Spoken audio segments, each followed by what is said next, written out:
అదరకొట్టే కారం రంగు రుచి ఆచి కారం పొడి. అంబేద్కర్ కోనసీమ జిల్లా రాజోల్ నియోజకవర్గం జరిగినటువంటి గ్యాస్ లీక్ కి సంబంధించి ఇప్పటికే ప్రభుత్వ యంత్రాంగం అలర్ట్ అయింది. ముఖ్యమంత్రి చంద్రబాబు కూడా దీనిపైన మంత్రులు వాసంతి సుభాష్ అదేవిధంగా అచ్చెన్నాయుడుతో మాట్లాడారు. ప్రస్తుతం మంత్రి వాసంతి సుభాష్ ఉన్నారు. సార్, ఆ ఘటనకు సంబంధించిన విషయంలో ఎలాంటి చర్యలు తీసుకున్నారు, అక్కడ అధికారులు ఏ విధంగా అప్రమత్తం చేశారు? ఆల్రెడీ జిల్లా కలెక్టర్ గారితో మాట్లాడటం జరిగింది. అక్కడ 3 స్కూల్స్ ఏదైతే ఉన్నాయో ప్రభుత్వ పాఠశాలలు, అవి కాకుండా ప్రైవేట్ స్కూల్స్ పిల్లలను కూడా సురక్షిత ప్రాంతాలకు తరలించడం జరిగింది. స్కూల్ కూడా సెలవు ఇవ్వడం జరిగింది. 3 స్కూల్స్ కూడా ప్రభుత్వ స్కూల్స్.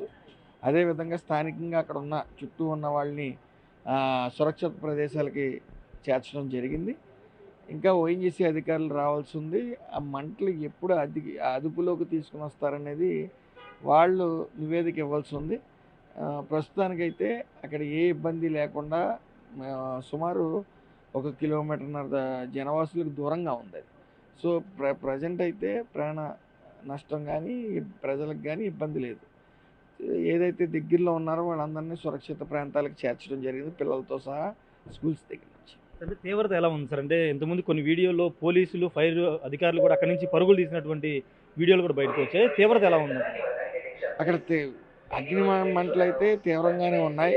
అయితే దాన్ని అదుపు చేసే పని మాత్రం నిమగ్నమై ఉన్నారు. అధికారులు వచ్చి నివేదిక ఇవ్వాల్సి ఉంది. ముఖ్యమంత్రి గారు మీతో మాట్లాడారు, ఏం చెప్పారు సార్? ఆల్రెడీ అధికారులు సదరు కలెక్టర్ గారితో మిగతా అధికారులు అందరితో కూడా మాట్లాడటం జరిగింది. ముఖ్యమంత్రి గారు స్వయంగా ఏ ప్రాణ నష్టం జరగకుండా తగు చర్యలు తీసుకోవాల్సింది జాగ్రత్తలన్నీ కూడా ఆయన తెలియజేయడం జరిగింది. అలాగే అధికారులందరూ కూడా అప్రమత్తంగా ఉన్నారు.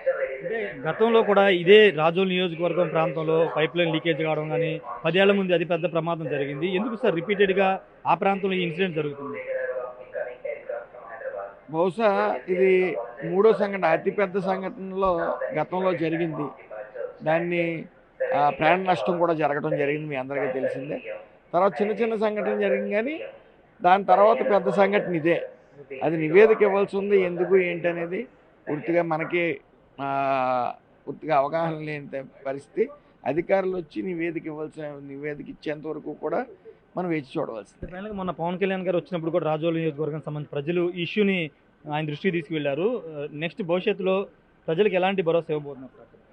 ఖచ్చితంగా దీని మీద నివేదిక తెప్పించుకుని దానికి ఎవరన్నా దీనికి బాధ్యులు ఉన్నారా, లేకపోతే ఏమైనా నెగ్లిజెన్స్ అనేది ఉందా అనేది చూసి ఖచ్చితంగా ఈసారి కఠిన చర్యలు తీసుకోవడం జరుగుతుంది. సార్, ఖచ్చితంగా దీనికి సంబంధించినటువంటి నివేదిక వచ్చిన తర్వాత దానికి అనుగుణంగా చర్యలు ఉంటాయని చెప్తున్నారు. గతంలో ఇలాంటి ఇన్సిడెంట్లు జరిగాయి, కానీ భవిష్యత్తులో ఎలాంటి ఇన్సిడెంట్ జరగకుండా జాగ్రత్తలు తీసుకుంటామని చెప్తున్నారు. ముఖ్యమంత్రి కూడా మాట్లాడారు. స్థానికంగా ఉండే కలెక్టరు, ఆర్డీఓ అందరితో కూడా మాట్లాడాము. మరి కాసేపట్లోనే ఓఎన్జీసీ సిబ్బంది వచ్చి అక్కడికి దానికి సంబంధించినటువంటి పర్యవేక్షించిన తర్వాత ఎందుకు జరిగింది, ఈ ఇన్సిడెంట్ గల కారణాలు ఒక నివేదిక రూపంలో ఇచ్చే అవకాశం అయితే ఉందని చెప్తూ ఉన్నారు. ప్రస్తుతానికైతే ఎలాంటి ప్రాణ నష్టం లేదు. చుట్టుపక్కల ఉన్నటువంటి 3 స్కూల్స్ని కూడా ఆల్రెడీ స్కూల్ పిల్లలందరూ వేరే ప్రాంతాలు పంపించే స్కూల్స్ కూడా సెలవిచ్చేమని చెప్పారు. ఊరికి దూరంగా ఉండడంతో ప్రమాదం కూడా తప్పిందని మంత్రి వాసంతి సుభాష్ అయితే చెప్తున్నారు. ప్రస్తుతం ఆ స్పాట్కి వెళ్ళి అక్కడ ఉన్నటువంటి పరిస్థితులన్నీ కూడా పర్యవేక్షిస్తానని మంత్రి అయితే చెప్తున్నారు. Camera person Surendra, Rajesh, big TV, Gannavaram నుండి.